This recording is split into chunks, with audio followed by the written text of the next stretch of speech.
आप सभी को मेरा नमस्कार। आज की व्याख्यान माला में हम जानेंगे विपरीत करनी।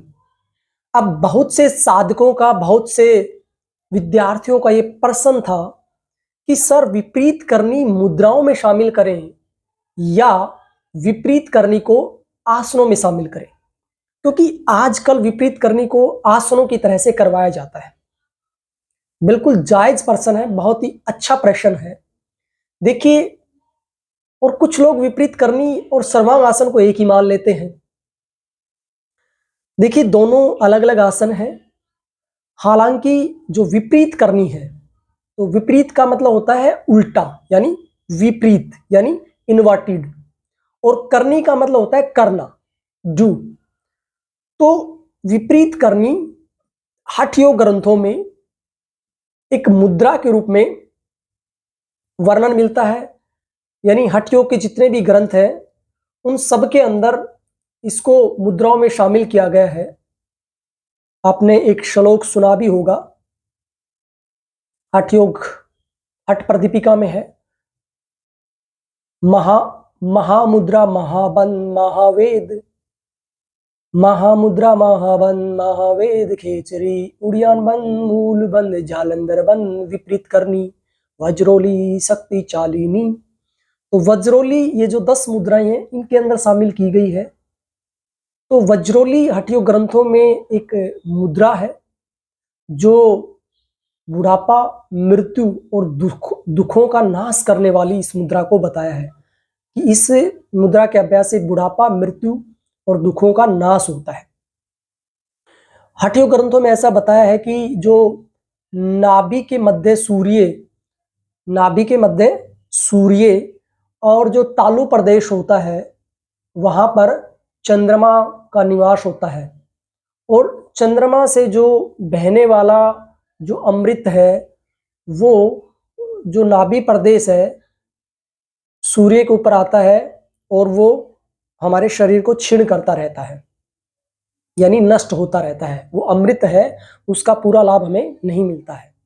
तो बताया गया है कि इसकी स्थिति को अपोजिट हमें करना पड़ता है, यानी सूर्य यानी नाभि प्रदेश को ऊपर उठाया जाता है और तालु प्रदेश यानी चंद्रमा जो होता है, तालु प्रदेश में जो चंद्रमा है उसको नीचे किया जाता है। इसे ही हठ योगियों ने, हठ योग गुरुओं ने विपरीत करनी कहा है, यानी विपरीत कर देते हैं उसकी स्थिति को, ताकि जो अमृत टपकता है तालु प्रदेश से, जो चंद्रमा है वो नीचे लुप्त ना हो। तो इसकी स्थिति को उल्टा कर दिया जाता है, इसलिए इसे विपरीत करनी कहा जाता है। यह इन्वर्टेड पोस्चर है और बहुत ही उपयोगी है। अब दूसरा प्रश्न आता है कि सर ये सर्वांग आसन की तरह से ही होता है क्या? देखिए, थोड़ा सा डिफरेंस होता है।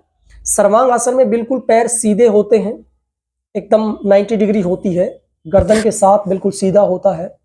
और विपरीत करनी होती है वो 60 डिग्री के एंगल पर कमर होती है, और पैर जो थोड़े से झुकते हैं वो सर की तरफ होते हैं। तो एक बार आप नॉर्मली देख लीजिए, मैं आपको दिखा देता हूं कैसे ये होता है अंतर।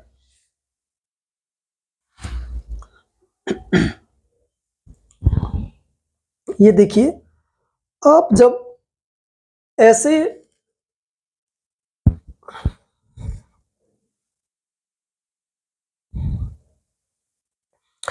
ये सर्वांग आसन है, आपने देखा ये बिल्कुल 90 डिग्री के ऊपर है। और फिर इसी स्थिति में अगर मैं थोड़ा सा इस कमर को 60 डिग्री पे लेकर जाता हूं, यानी ये रिलैक्स की स्थिति होती है इस अवस्था में। लगभग थोड़ा पैरों का झुकाव सर की तरफ होता है, कमर नॉर्मल होती है, बिल्कुल 90 डिग्री के ऊपर नहीं होती है, 60 डिग्री का एंगल बन जाता है। ये हमारी विपरीत करनी मुद्रा है।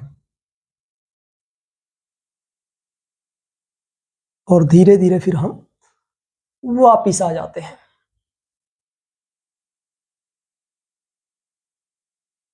श्वास प्रश्वास की गति को सामान्य करने के बाद धीरे धीरे हम बाईं करवट होकर उठ जाते हैं। तो ये आपने जान लिया होगा विपरीत करनी मुद्रा के बारे में, ये मुद्राओं में ही शामिल होता है, लेकिन आजकल इसको सर्वांग आसन की बजाय जो नहीं कर सकते सर्वांग आसन या कमर सीधा करने में दिक्कत होती है, तो इसे आसनों की तरह से करवाया जाता है और इसे आसन ही मान लिया जाता है। एक्चुअली ये पूर्ण रूप से करने पर मुद्रा होती है और मुद्राओं की श्रेणी में ही इसकी गिनती होती है। तो आज के लिए इतना ही।